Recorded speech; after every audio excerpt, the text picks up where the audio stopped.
Well, sometimes it happens, doesn't it, that you're preparing for a meeting and it's all going badly wrong. It's a mess, just like here on the top of this hotel in New Delhi in India.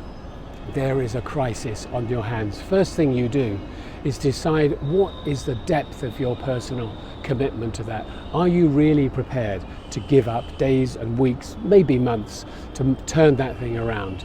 Give yourself a day or so to really think, can you make that level of commitment? And if you can, jump in. Jump in those stormy waters, those raging white waters, because once you're in, you can't dive out again. You've dived in, so commit and give yourself just a few moments of reflection to think whether you really want to do that.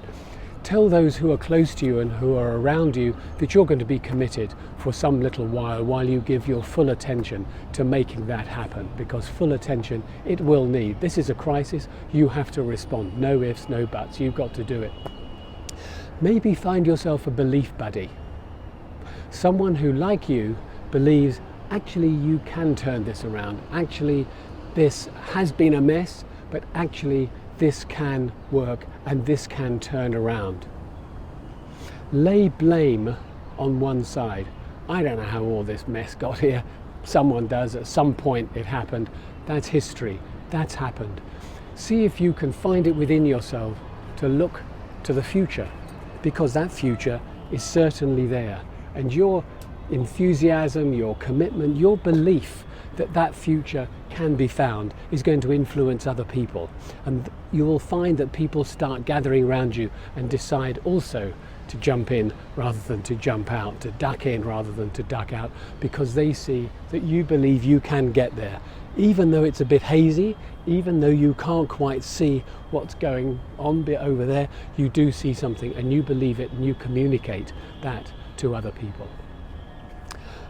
So first thing you need to do, having decided to jump in, is give some structure.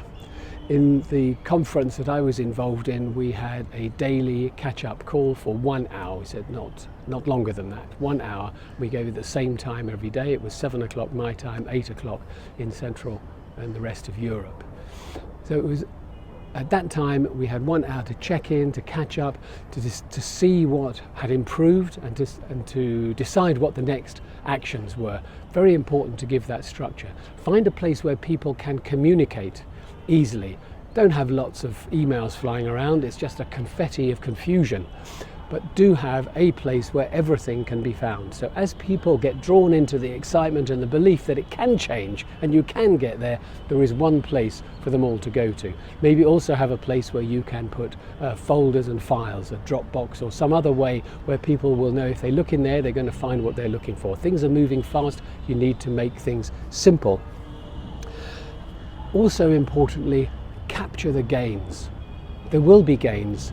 And as you move through it, as if you're climbing a mountain, you will be looking and thinking there's so far to go, can it really work? But you can look back and think the distance that you've come. So capture those gains very explicitly. See what has been achieved to maintain that belief that you can get to that place over there, to that celebration day. And that day will come. Know that you will probably lose some sleep. I certainly did. Know that there will be moments of self-doubt, but know also that right at the beginning you decided that this was worth doing because of what you either didn't want to lose for yourself or the organization that you hold dear, or the things that you really wanted to gain for yourself or for the organization that you hold dear, or the people who are involved in that. So in those moments you'll need to be resilient, because there is noise, background hooting and blah-de-blah like there is here and this morning in India. And then you will get to the celebration day, which for me and us was 3.5 weeks later, and it was sweet. Because that moment, you know you've been through difficulty, but then you look back on that and you smile and you have that moment of deep satisfaction knowing that it was your decision that turned things round and your intelligence and your action that got you there with other people who came with you. Crisis, you can move through it and you can get over there.